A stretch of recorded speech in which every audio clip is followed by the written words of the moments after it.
Hi, everyone. I'm really thrilled and honored to be here. You may be wondering what a old, and I mean old, political columnist like me is doing as a moderator for a program like this.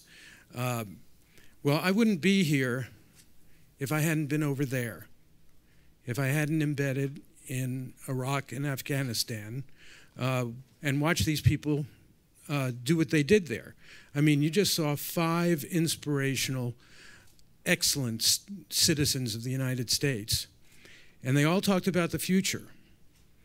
But they didn't tell you what they were doing over there.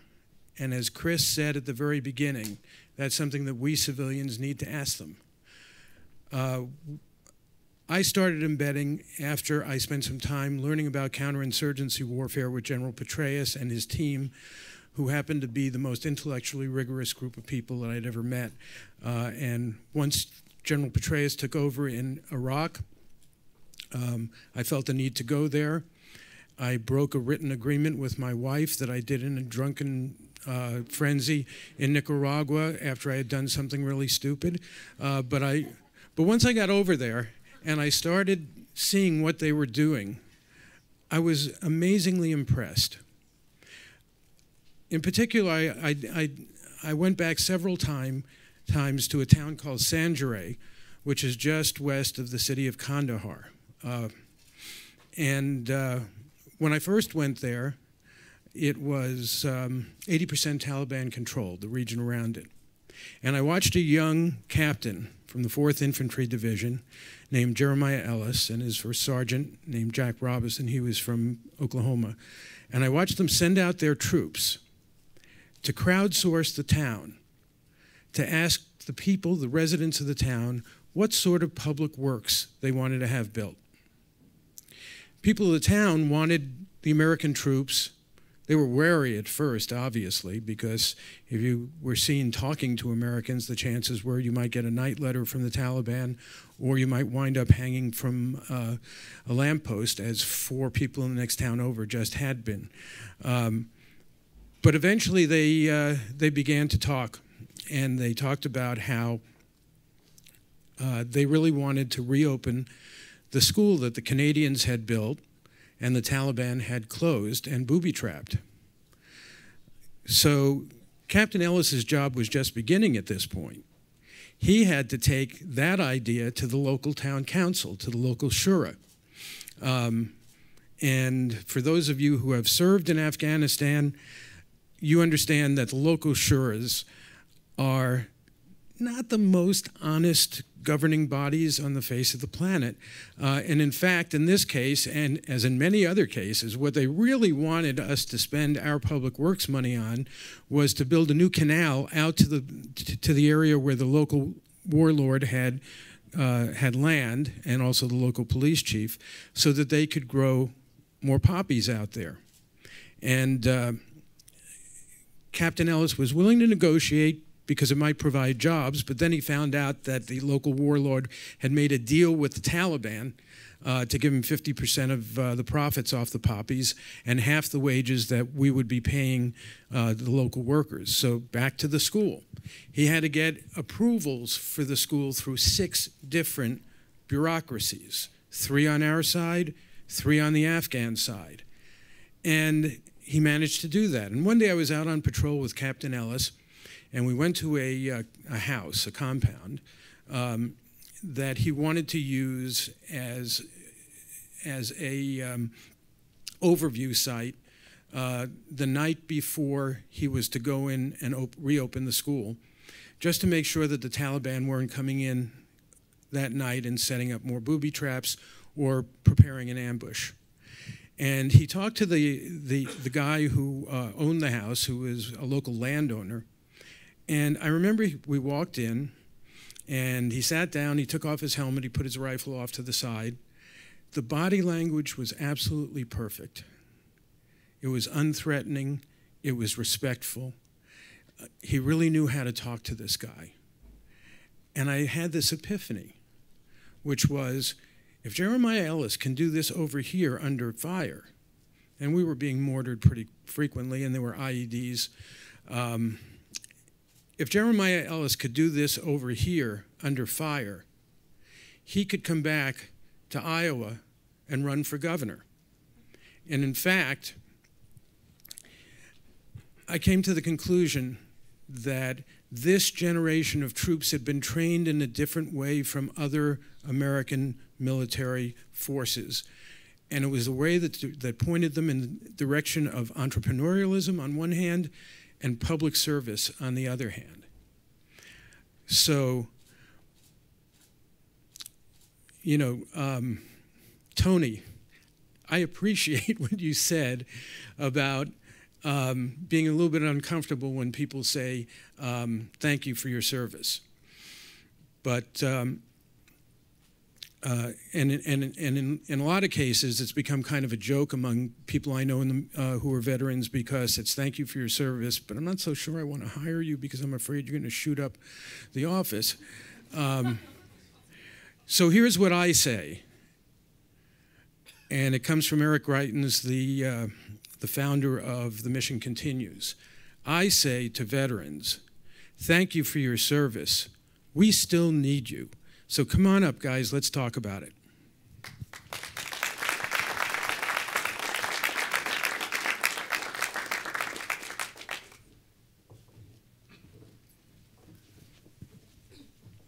I'm going to try and bring the rest of you in very quickly. But I want to ask the panel a question first, and it's this. You have all come from a very tight community where people have each other's back, where people care for each other, where people are involved in really important work, sometimes life and death work. And you've come back to a country where those values aren't, as Jake said, aren't as closely held as they once were. What do you see in civilian society when you come back? What part of your military experience can civilians learn from? Anybody want to go? Jake. Sure. I see a lot of potential. You're right. My experience in the military, I served in the Marine Corps infantry, in Iraq, and I served in a Marine sniper platoon in Afghanistan. I did see these virtues that I now hold near and dear to my heart. You know, virtues like courage and honor, and sacrifice and love, and that exists in the civilian world. It exists in America today. I don't think it exists at the same level as it does in the military. Certainly in some pockets of society it does. But what that means is that we have so much potential to get better.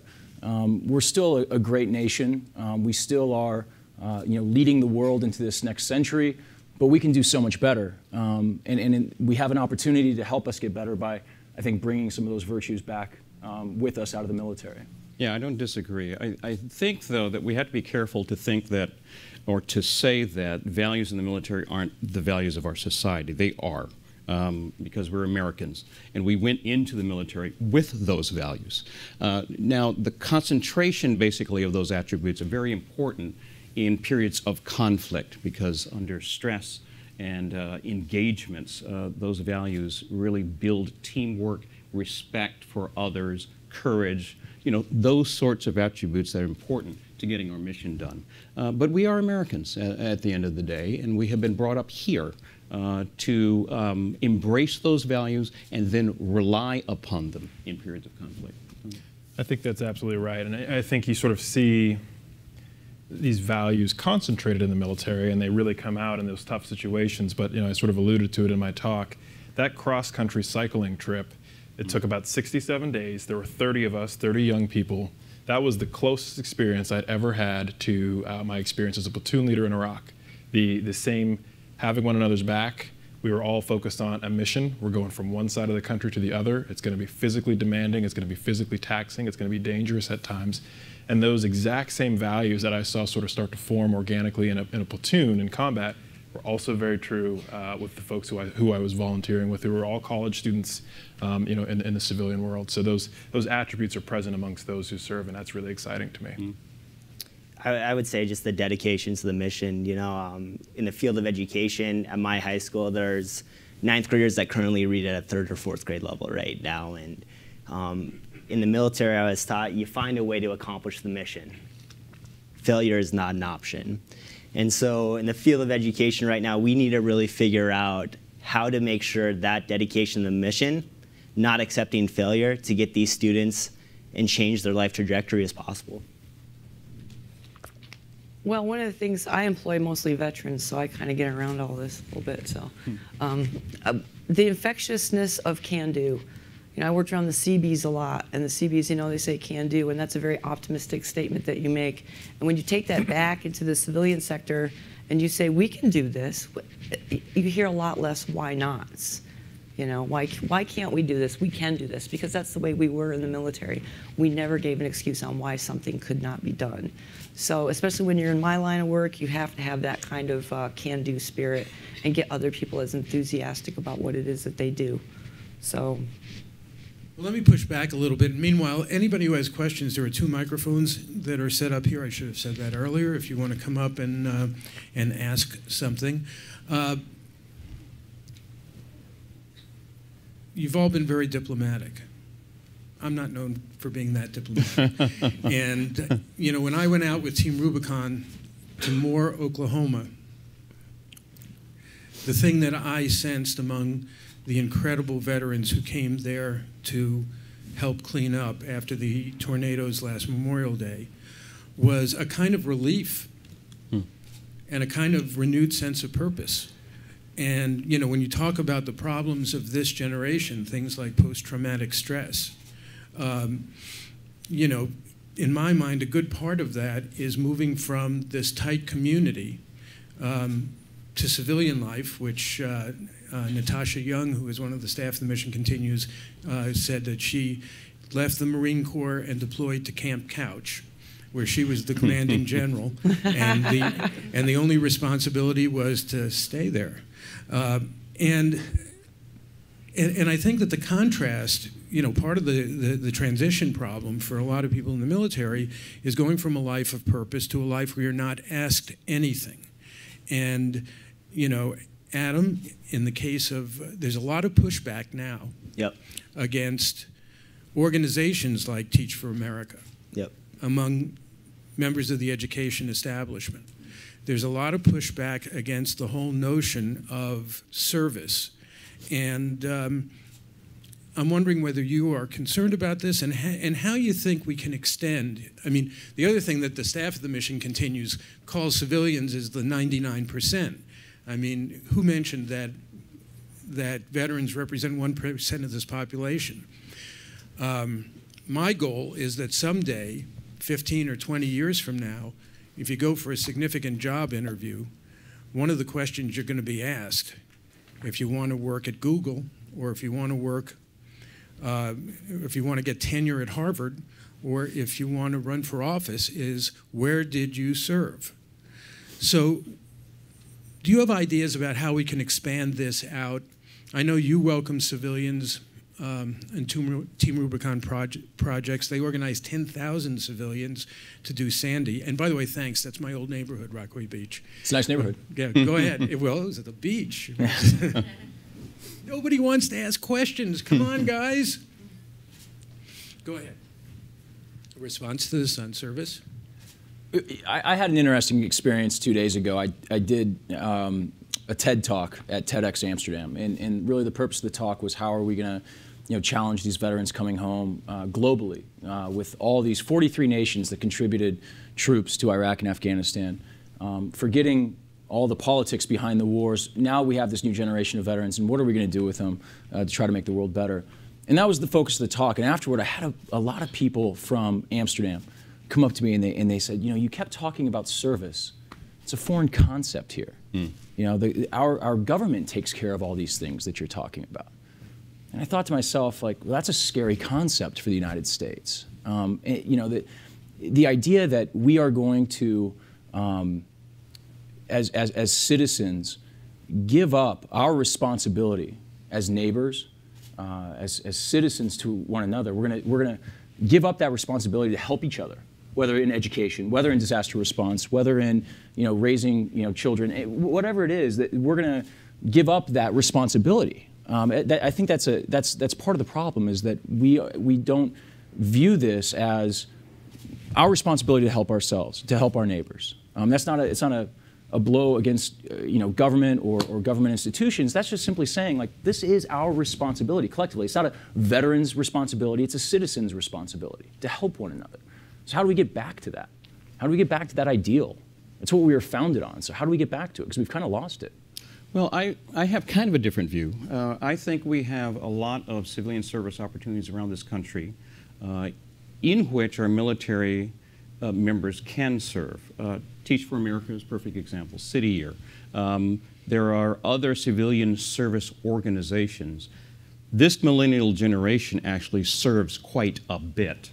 When you take a look at the facts in terms of education, in terms of the environment, there are those sorts of opportunities. So I think the challenge is, how do we combine those two worlds to actually enhance service across the country?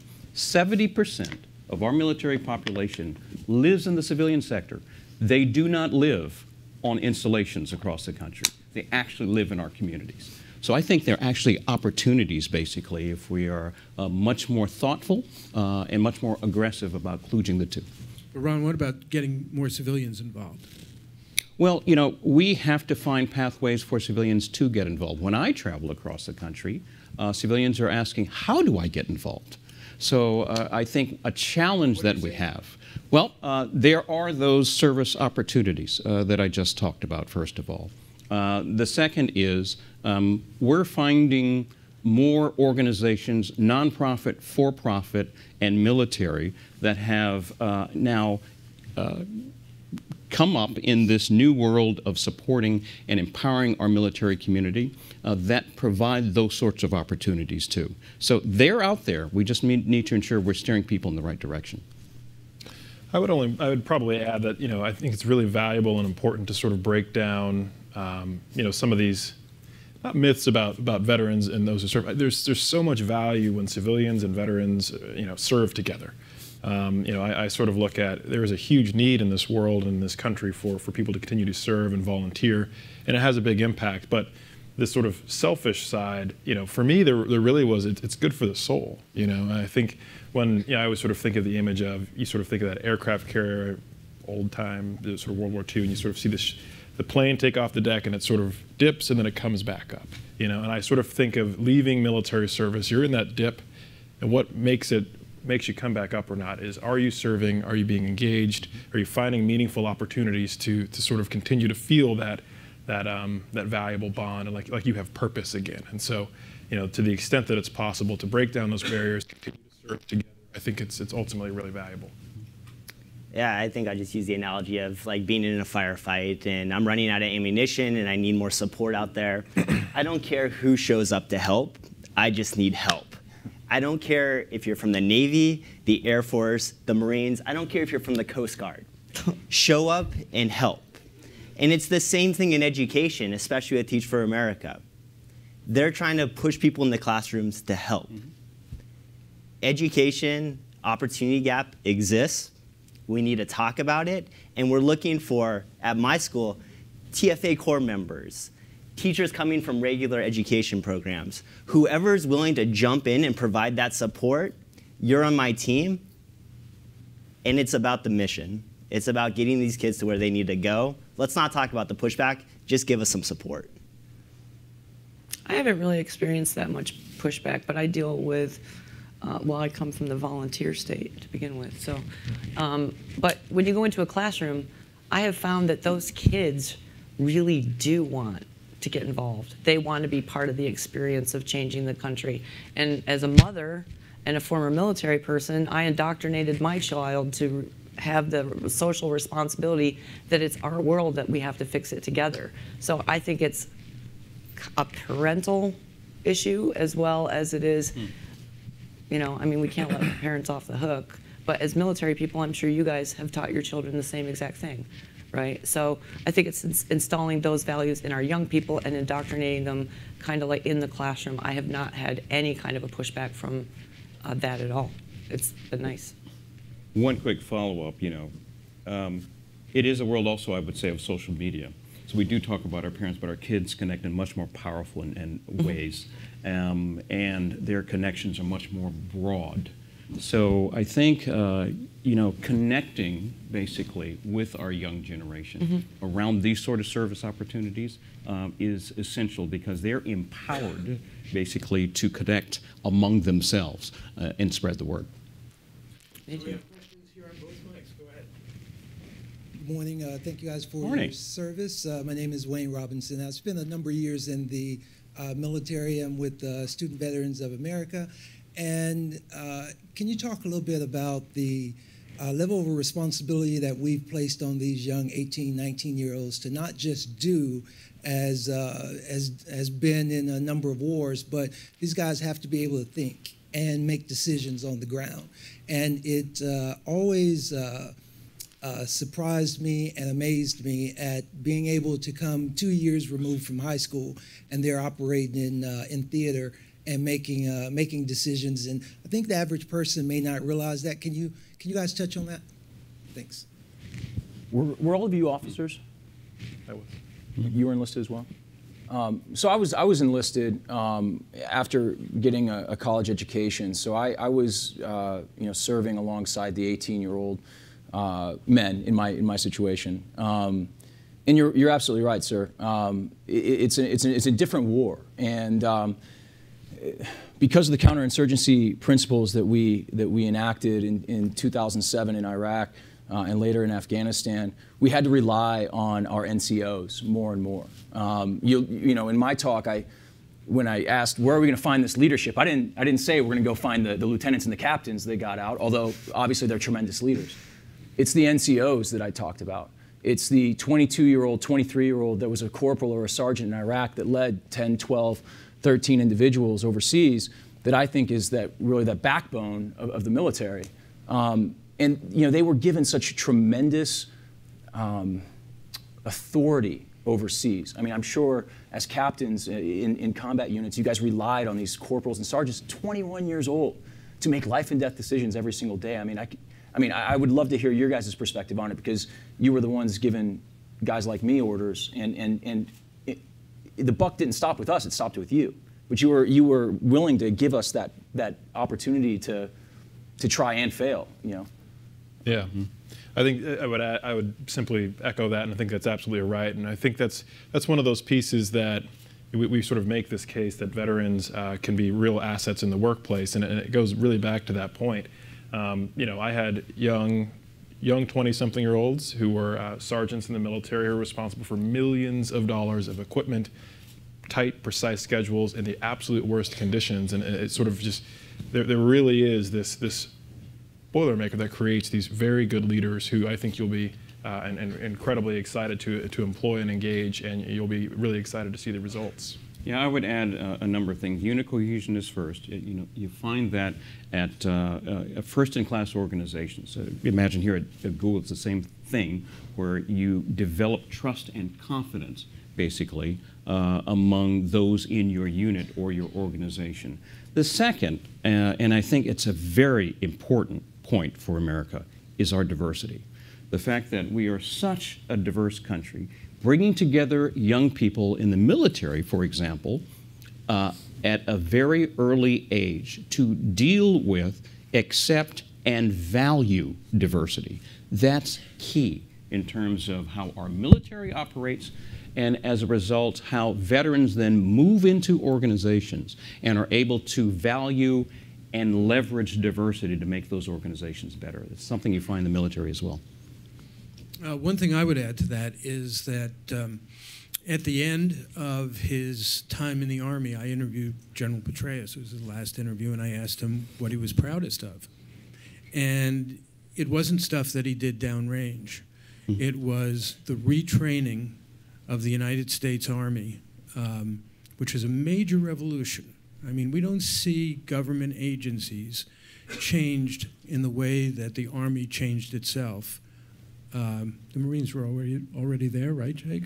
Maybe. We'd probably like to think so. Yes.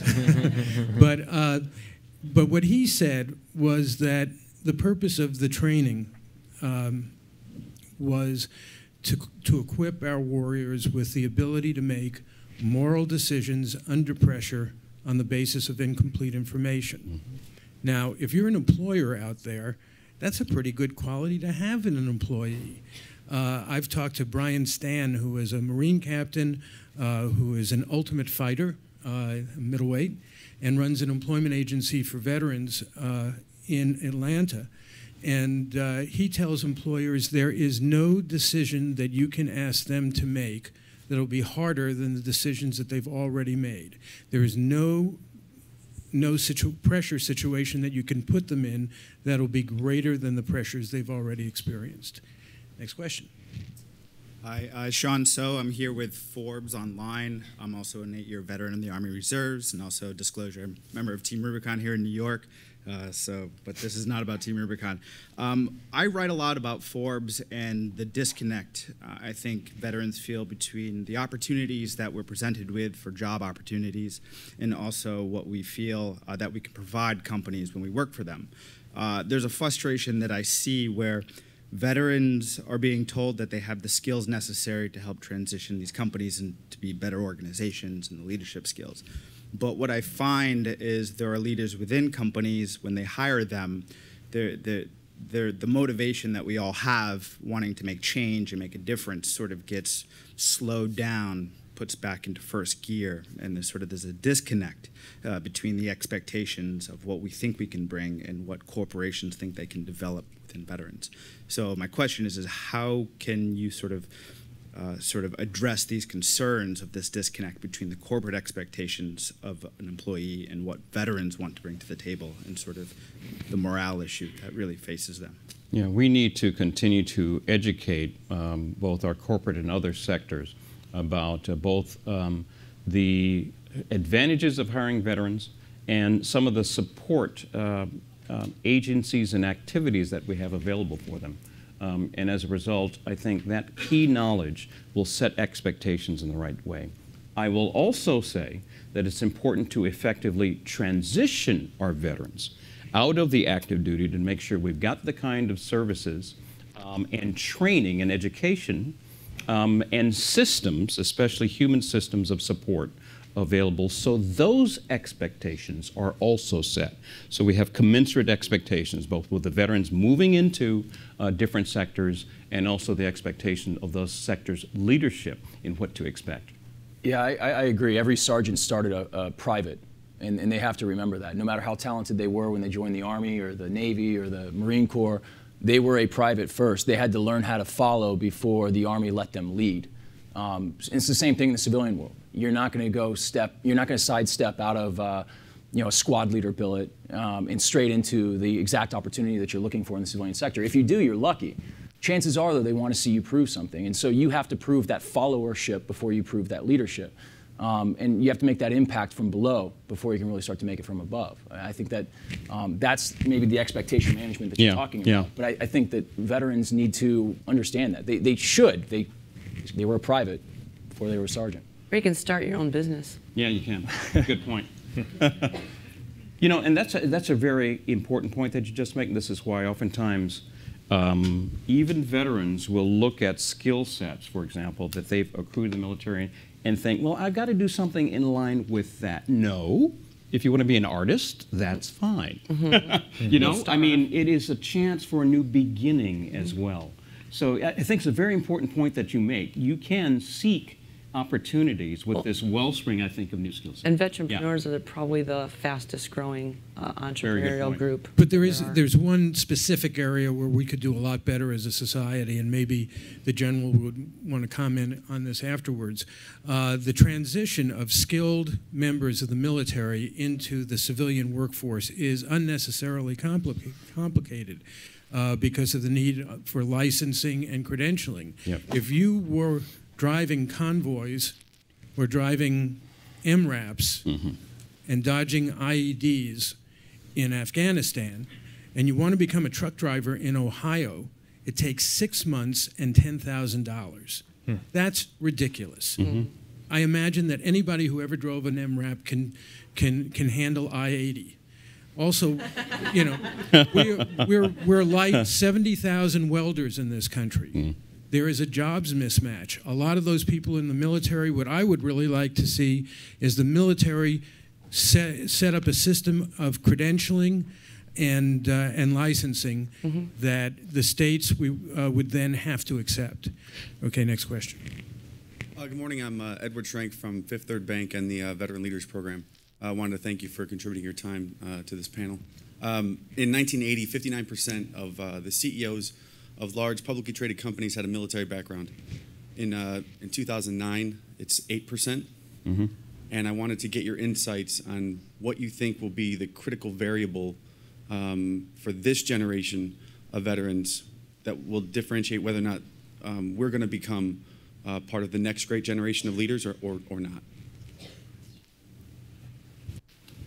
You know, it's interesting about this technology company because it's really a window into the future, right? I talked about smart glasses a little bit. It's different, it's wearable technology. We know that that's coming.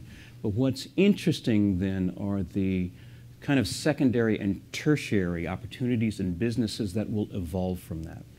I think having the opportunity to be entrepreneurs, to go to companies and ideate and create, it is a great strength of America. We may have some warts. We've been talking about those over these years. But one thing we are is we're innovators. We think about new ways of doing things. It's easy to start companies. This great diversity of ours we can leverage from the military because we appreciate it and we value it. So I think we got to get with it at the end of the day. Well, and I want to end by getting back to setting expectations. I think these sorts of fora where we can share knowledge about the great civic assets that veterans have will help, I think, in terms of leadership, understanding the great strengths our veterans do, taken to different communities. Yeah. I think right now more than ever, we need, as people who've transitioned out, to be mentors to those. And there is no mentorship program that I know of where you adopt yourself, a person who's getting out of the military, as somebody who's already successfully transitioned. And it's something that's been talked about but not done yet. So if we created a mentoring program, I think we would take up a lot of the slack and give them real life experience, share some of the things we've done. I think one thing I'd like to add to that is there's also there's a responsibility on the veteran as well that I think that we really sometimes need to address, and veterans ourselves need to do a better job of I was sort of joking in my talk about the sort of believing the hype, but there is a need for humility and patience, and I think that's what's going to be necessary to get back to a higher number of veterans serving as CEOs in the future, is recognizing it's great that there's that motivation and that passion to start our own companies, but not all of us get to be entrepreneurs, not all of us get to start our own companies. So some of us have to, we have to put our heads down and work hard and recognize, hey, I was in charge of 64 soldiers and $40 million. That's something that someone very late in their career gets to do. I did that in the military, but late in their career, that's when I can do that again. So I need to humble myself and recognize there's a process here that I need to learn the language, learn the lay of the land, learn the rules, learn the culture in the corporate sector in order to be successful and make it to the top. Ed, your statistics actually shed light on why we're here today. 1980 was 30 years after those veterans from World War II were getting out of college from using their GI Bill in 1950. 2009 is 30 years after Vietnam. And we know the difference in how society brought those veterans home. So it's a little early to wonder why our generation of veterans isn't serving as CEOs yet. Some of them naturally are because they're blazing their own trail. But 30 years down the line is when we'll be able to look back and issue a grade for how society brought this generation of veterans back, and that's why this is so important. Okay, over here. I think she was ahead of me. Okay, go ahead. Now I'm not ready. I thought I was going next. Choosing between two questions. Okay, I think I've chosen. My name's Laura, and I work at a really new shaving brand, actually, called Harry's. I do their social innovation work, and we partnered with The Mission Continues and Citier, actually. And our giving model is that we give 1% of our sales and 1% of our time. So every Harry's employee has to serve 25 hours a year, is how we calculate it.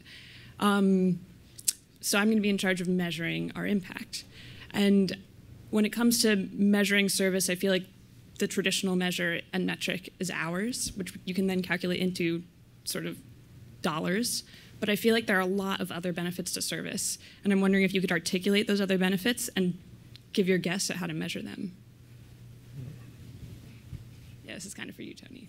Yeah, I was hoping to dodge it. It's really hard because, I sort of mentioned that how valuable and impactful service is to the soul. And that's one of those sort of fuzzy, intangible things that does get tough. And I will say, having worked in the nonprofit sector, it's also one of the biggest challenges is, especially when you're talking to a potential funder, and you want to show the impact and the tangible metrics that you're doing there. So I will slightly punt and say that discipline is incredibly necessary. It is a challenge that I personally don't fully understand and don't know how to solve. But we naturally sort of shift into this sort of time is money mentality. And you're right, that is not always the most precise way. But ultimately, in my talk, I really do think that one of the other benefits is just sort of what that does culturally for your workforce and for your company. It's small, but I think it establishes values in a way that creates a workforce that's so much more productive. And so, part of it is some science where we need to be disciplined and have metrics, but it's also partially art. How is it soothing the soul? How is it creating an environment where you work that is empowering, exciting, and I think when you recognize we're not turning over as many employees and training new people, and people seem really dedicated to their work, and they find even more value in some of the mundane things because they're excited and engaged by the ways they get to give back. Those are hard to measure, but they ultimately they do matter. Yeah, it would seem to be most companies who are socially responsible have CSR, corporate social responsibility strategies. Oftentimes they can mix up inputs with outputs. I mean, it would seem to me that your veterans would be an input to what it is that you're trying to achieve as a company in terms of your social responsibility, whether that's education, whether that's bringing kids out of poverty, et cetera, et cetera. So I would counsel looking at the veteran as more of one of your independent variables that then affects what it is that the company is trying to achieve socially. Okay, we have 3 more questions over on this side.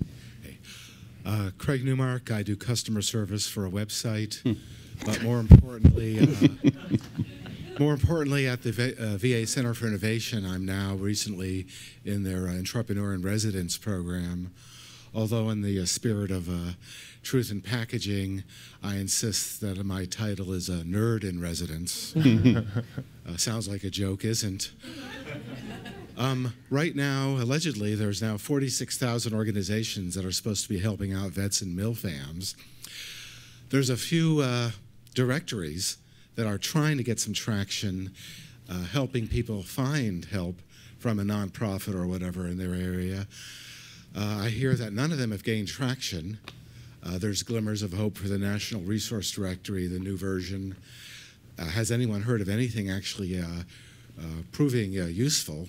And actually for the audience, if anyone hears anything or has concrete suggestions for transition assistance or backlog reduction, email me at craig@craigslist.org. But anyway, any of these directories have any traction? Jake, you want to talk about POSREP?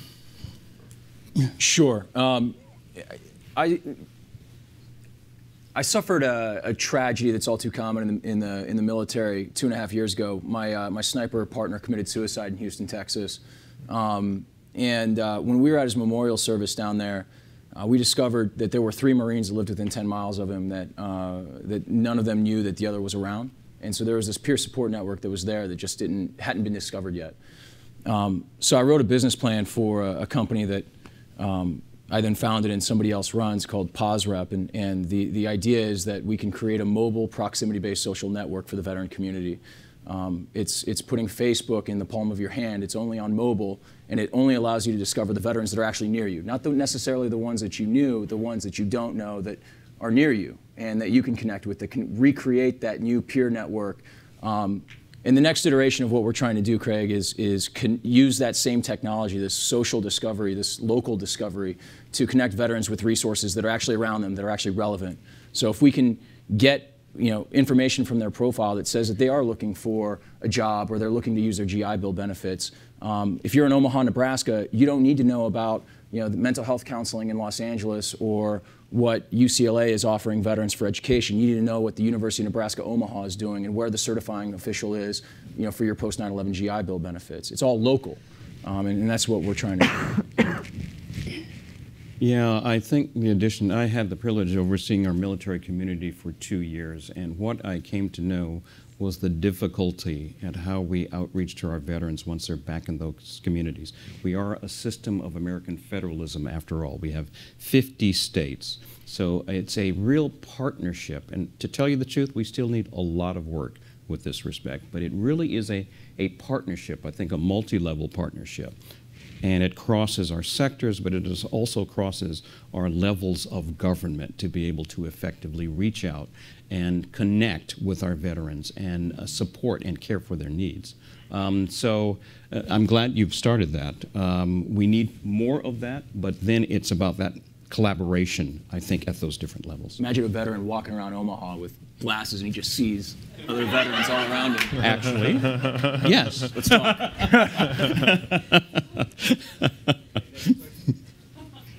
My name is Kim Morton. I am here from Hiring Our Heroes. I do communications for HOH, and that actually led right into my question. My question was, how are each of your groups, Team Rubicon, Service Nation, APX we've heard about, of course, but using technology to further your mission? The people-to-people is great, very important, but it could be the difference between reaching 10 and 10,000. So how are you using social? Yeah. How are you using technology to further and spread your message? Yeah, I'll start with some of the technology pieces. One of the things that we're very focused on at Apex Labs is assistance to our veterans with respect to telemedicine and remote medicine.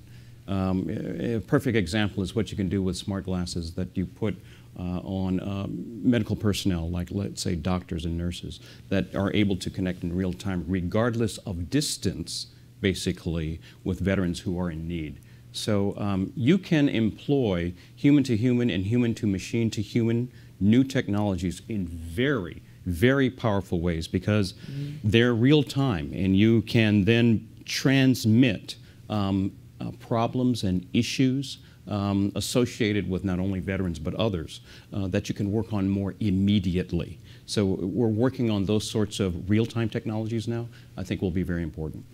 And I think those technologies exist. I currently work for Cisco Systems. This isn't a commercial or a plug, but we sort of tend to think about these sorts of challenges, and technology actually really can play a great part in.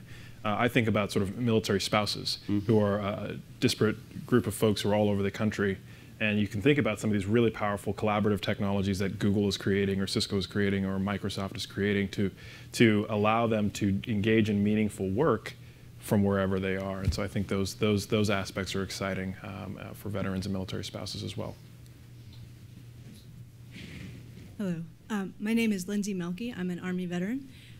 This may seem like a very simple question, and it's not the most diplomatic, but I would really appreciate hearing all of your opinions on it. I've run into some veterans and some civilians who don't recognize or understand the magnitude of the civilian-military divide, and I would just appreciate hearing why all of you think it's so important that we help bridge that and how we can best do that. Thank you. Sometimes I'm concerned, honestly, that we talk about it so much that it's a self-fulfilling prophecy. The civil-military divide exists, but I think at times, and maybe some people will hate hearing me say this, I think we're trying to shed so much light on it that we're making it more than it needs to be. Do you think there's any truth to that? Completely resonates, yep, absolutely. And I think it's sort of this double-edged sword of, I am so thankful to be a veteran of this generation and to have been welcomed back into society by folks who seem genuinely supportive. But we've also done this sort of, heroic, sort of maybe overuse of the word hero and a heroic status of every single veteran in a way where it creates this image that this is a person who I don't understand, or I'm hearing a lot about the problems that they're experiencing overseas, so I don't know if this guy is damaged goods. I don't know that I could ever relate to the horrors that he has seen, and the reality is most of a deployment is very, very boring, or most of the work is pretty mundane or pretty routine. But, we sort of create this mystification of veterans, and I think it does create a challenge that, again, I talk about sort of these services experiences, and all of a sudden, all those sort of different barriers and different backgrounds and different perspectives, they sort of all sort of fade away because we're all hammer and nails trying to build this house. We're all trying to get from point A to point B, and so I think it helps to get rid of some of that barrier when we just work side by side. If I could just disagree, you work among veterans, and you, Jake, with Team Rubicon, have civilians out on your project, so you don't see the veteran-civilian divide. But I would say from the civilian side, it distresses me tremendously. I'll make a confession here. I've written 3 Time cover stories about veterans, and none of them sold. People just aren't interested in this, and that disturbs me. It disturbs me that they didn't know, as Chris said before, that they don't know what you were doing over there. They just think the military is salute, charge the hill, and come back with PTSD. And I think that that's something that is of great concern to me. And I will also say that the fact that people in civilian society don't have the values and disciplines and moral sense that comes with being part of this incredible community, I think is something that the rest of us are really missing. So I know that you guys have to be diplomatic. I don't have to be. I think civilians have an awful lot that they need to know about you that they don't know now. Yes, I guess this is going to be the last question. Hi, I'm Jen Wilson from NBC and Army Week Association. We're here talking about hiring veterans and assisting the transition. I currently have a female PSYOP staff sergeant 2 months out of Afghanistan on my staff. And she does amazing work. She's our graphic designer and marketing expert. And she and I started to butt heads on a lot of things. And, certain things that from a civilian I wouldn't have put up with, but I put up with them from a veteran for obvious reasons. Finally, at one point, she just started screaming at me about how difficult her transition period has been. And it literally never dawned on me. And then I'm thinking, my God, I've become part of the problem. Can you talk about how we as a civilian private sector can be more cognizant of that time period and how we can not be part of the problem and be more of an assistance? Let me ask you this. Why did you said when you were explaining the situation that you treated her differently because she was a veteran. Why is that? Because I truly respect what she did, and she did something that I wasn't, prepared to do. So I felt like I owed her at least that. Were you walking on eggshells? No, definitely not. Okay.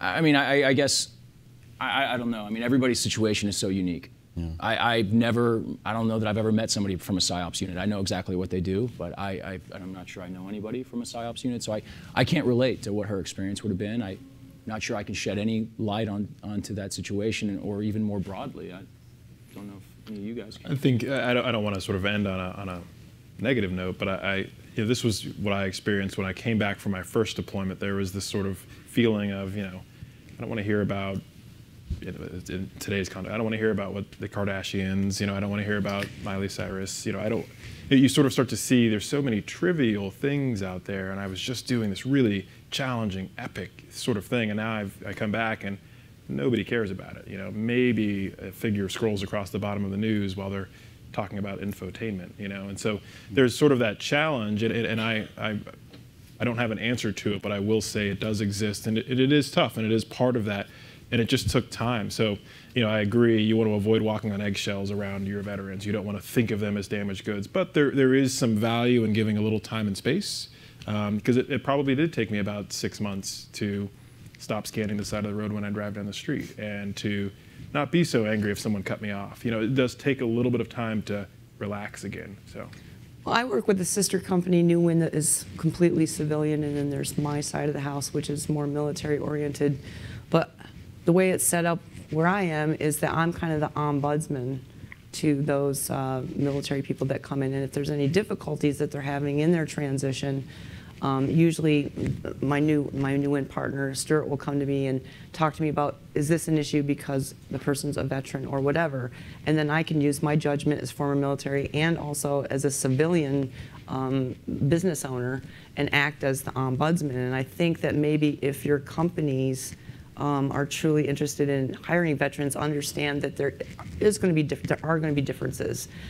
I don't want to call it baggage because it's not baggage. It's just a cultural difference, and it will take time for them to transition over. And if you appoint somebody who has the experience to maybe act as an intermediary, you could go talk to that person. The military person can go and use an ombudsman system just like the military uses for its military families. It's worked nicely for my company. We're just about out of time here, and I want to thank all of you for doing this. And I personally want to add another thank you.